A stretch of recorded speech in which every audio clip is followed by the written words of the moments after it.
آج 10 محرم الحرام ہے۔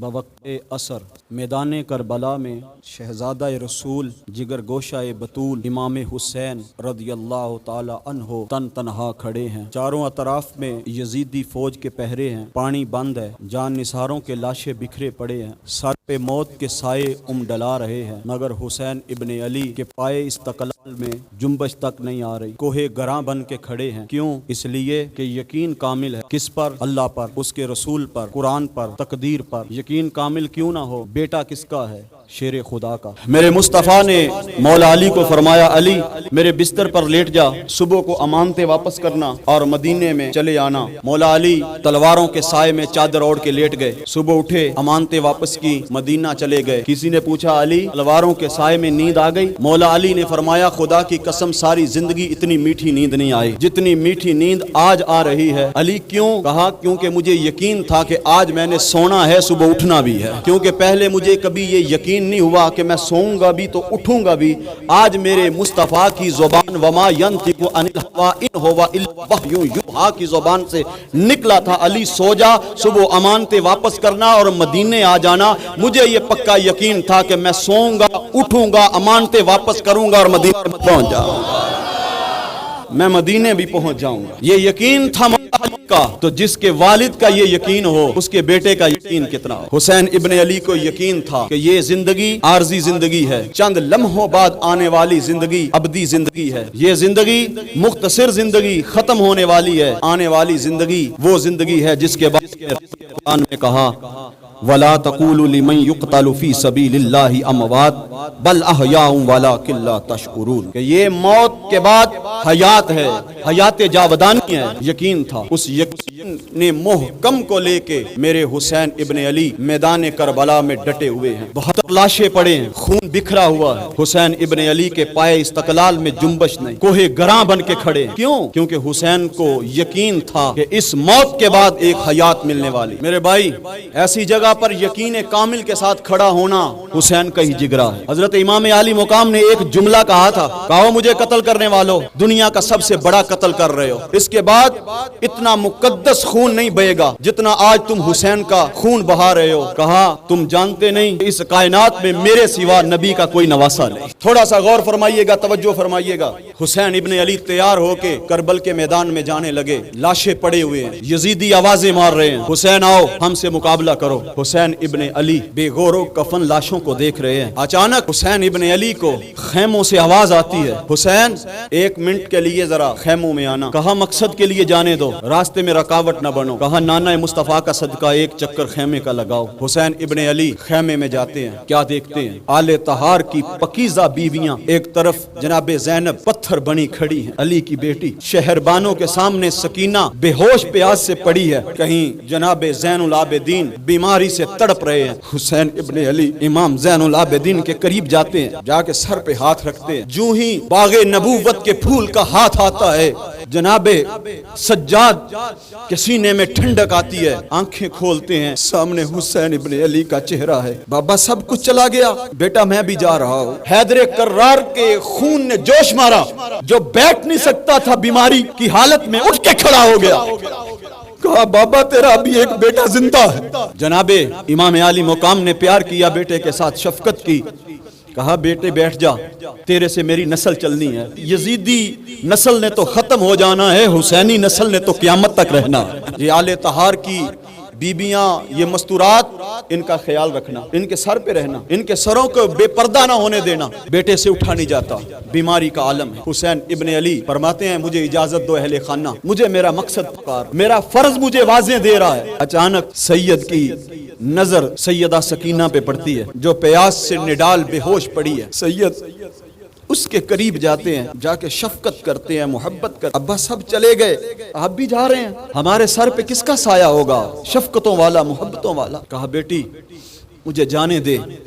آج جب میں مطالعہ کر رہا تھا تو اس بات پہ جب میں آیا نا تو مجھے ایک دیکھی ہوئی مووی یاد آ گئی، کہ ایک باپ کہیں بیرون ملک کمائی کی غرض سے جانے لگا تھا، اس کی بیٹی چمٹ چمٹ کے اس سے رو رہی تھی۔ وہاں جتنے لوگ موجود تھے ان سے دیکھا نہیں جا رہا تھا کہ وہ بیٹی کیسے چمٹ چمٹ کے اپنے باپ کو رو رہی ہے۔ اس کا فون بھی آئے گا، واپس بھی آئے گا، اس کو یقین ہے۔ یہاں تو حسین جا رہا ہے، بیٹی کو یقین ہے کہ بابا واپس نہیں آئیں گے، حسین ابن علی کو بھی یقین ہے کہ میں اب واپس نہیں آؤں گا، مگر وہ صبر کا پہاڑ حسین ابن علی کیسے بیٹی کو دلاسے دیتا ہے، بہن زینب کو دلاسے دیتا ہے اور کربل کے میدان میں نکلتا ہے۔ میں مختصر بات کرتا چل رہا ہوں۔ جب حسین ابن علی گھوڑے کی زین پر بیٹھے، سب کو الوداع کہا، تو حسین ابن علی نے آخری سلام کر کے گھوڑے کو کہا چل۔ گھوڑے کو چلاتے ہیں، گھوڑا چلتا نہیں۔ حسین ابن علی کی اچانک نظر گھوڑے کے اگلے قدموں پر پڑتی ہے، کیا دیکھتے ہیں؟ سکینہ کلائی میں دونوں قدموں کو لے کے، گھوڑے کے دونوں قدموں کو لے کے کھڑی ہے۔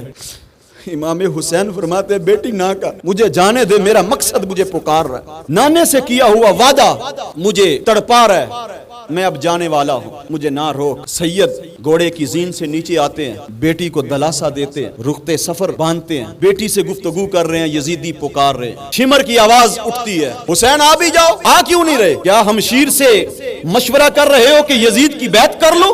حسین ابن علی کی آواز میں گرج پیدا ہوئی، فرمایا او لئی، کیا کہتا ہے کہ میں تیری بیعت کر لوں؟ بیعت کرنی ہوتی تو میں اپنے عباس علمدار کو کیوں شہید کرواتا؟ بیعت کرنی ہوتی تو میں اپنے قاسم کو کیوں شہید کرواتا؟ بیعت کرنی ہوتی تو میں علی اکبر کی جوانی کو کیوں لٹاتا؟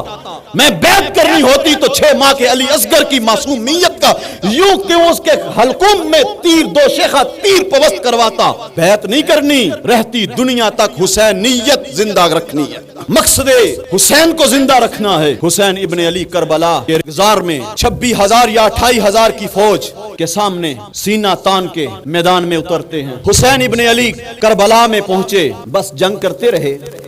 ایک موقع آیا کہ فرات کے کنارے حسین پہنچ گئے، قبضہ حسین کا ہو گیا۔ حسین ابن علی نے پانی نہیں پیا، حسین ابن علی فرات کو چھوڑا، واپس آ گئے۔ ایک آواز بلند ہوتی ہے، یک بارگی سے حسین ابن علی پہ حملہ کر دو۔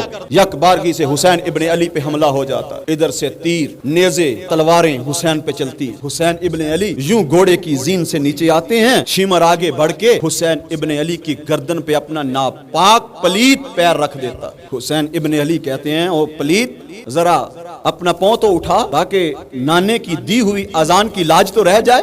کربلا ہے، خون ہی خون ہے، پانی بند ہے، میرے حسین کا تیمم ہے، مگر نماز قضا نہیں۔ تلوار میں بھی میرے حسین کی نماز ادا ہو رہی ہے۔ شمر قدم اٹھا، نانے کی دی ہوئی اذان کی لاج رکھ لوں۔ حسین ابن علی آخری سجدہ کرتے، سنان بن انس کی تلوار چلتی ہے، میرے حسین کا سر تن سے جدا ہو جاتا ہے۔ قالوا انا للہ و انا الیہ راجعون۔ غور کیجئے گا، سر حسین کا نہیں اتر رہا، سر سنان بن انس کا اتر رہا ہے، سر حسین ابن علی کا نہیں اتر رہا، سر شمر کا اتر رہا ہے، سر حسین ابن علی کا نہیں اتر رہا، سر ابن زیاد کا اتر رہا ہے، سر حسین ابن علی کا نہیں اتر رہا، سر یزید کا اتر رہا ہے۔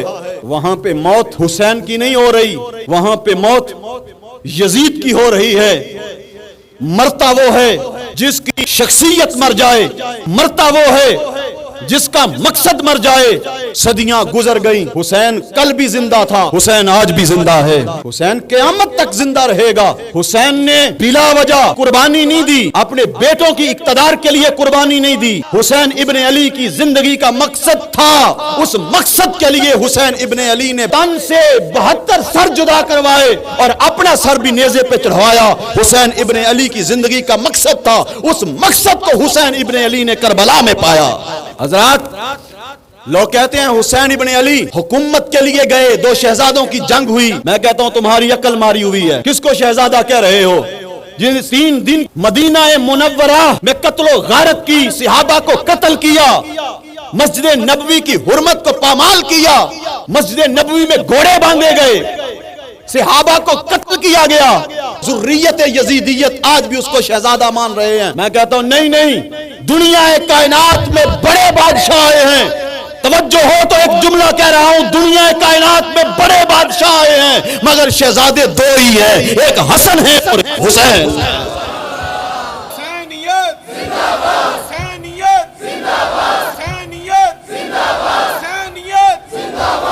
حسین وہ ہے جو کل بھی زندہ تھا، حسین وہ ہے جو آج بھی زندہ ہے۔ میرے بھائیوں، اس گھر کو کبھی نہ چھوڑنا، اس گھر کے دامن کو ہمیشہ تھام کے رکھنا۔ یہ وہ گھر ہے، یہ وہ گھر کہ آپ کے آقا نے فرمایا یہ اہل بیت کشتی نوح کی طرح ہے، جو اس میں سوار ہو گیا وہ کامیاب ہو گیا، جو اس سے اتر گیا وہ تباہ و برباد ہو گیا۔ اہل بیت کے دامن کو تھام کے رکھنا۔ حسین وہ ہے جس کے بارے میں حضور نے فرمایا حسین منی وانا من الحسین، حسین مجھ سے ہے اور میں حسین سے ہوں۔ اس لفظ کی سمجھ تو آئی کہ حسین مجھ سے ہے، ہر بیٹا باپ سے ہوتا ہے، ہر پوتا دادے سے ہوتا ہے، نسل چلتی ہے۔ حسین مجھ سے ہے، میں حسین سے ہوں۔ حسین مجھ سے ہے، اس کی تو سمجھ آئی، حسین مجھ سے ہے۔ اس کی پھر 60-61 ہجری کو کربلا میں محرم کی 10 تاریخ کو سمجھ آئی کہ حضور نے کیوں فرمایا حسین منی وانا من الحسین، کہ میں حسین سے ہوں، حسین مجھ سے ہے۔ اس لیے کہ جس اسلام کے لیے میں نے شیب ابی طالب میں محصوری کے دن کاٹے، طائف کے بازاروں میں پتھر کھائے، میں نے مکے کی گلیوں میں پتھر اور کانٹے برداشت کیے، تکلیفیں برداشت کی، جس اسلام کو پہنچانے کے لیے میں نے جنگ بدر دیکھی، جنگ احد دیکھی، جنگ خندق دیکھی، میں نے تکلیفیں، میرے صحابہ نے تکلیفیں دیکھی۔ آج یزید آ کے بیٹھ گیا اور وہ اسلام کو تکلیف پہنچانا چاہ رہا تھا، اسلام کے نقی اسلام کے حسین چہرے پہ بد نماز داغ لانا چاہتا تھا۔ آج حسین ابن علی کے خون نے آ کے اس یزید کے ناپاک داغ کو دھویا اور یہ ثابت کر دیا جو مصطفیٰ نے فرمایا تھا کہ یا رسول اللہ صلی اللہ علیہ وسلم آپ نے کہا تھا حسین میرا خون ہے، آج دیکھ لو حسین نے آپ کے خون سے آپ کے اسلام کو بچا لیا۔ حضرات، حسین ابن علی نے جان دی، اپنوں کی جان دی، اپنے ساتھیوں کی جان دی مقصد کے لیے۔ اگر حسین ابن علی جان نہ دیتے آج مسلوں پہ یہ رونق نہ ہوتی، آج مسجدوں میں یہ رونق نہ ہوتی، آج تیرے دین میں یزیدیت نظریہ شامل ہوتا، یزیدیت نظریہ شامل ہوتا اگر حسین ابن علی قربانی نہ دیتے۔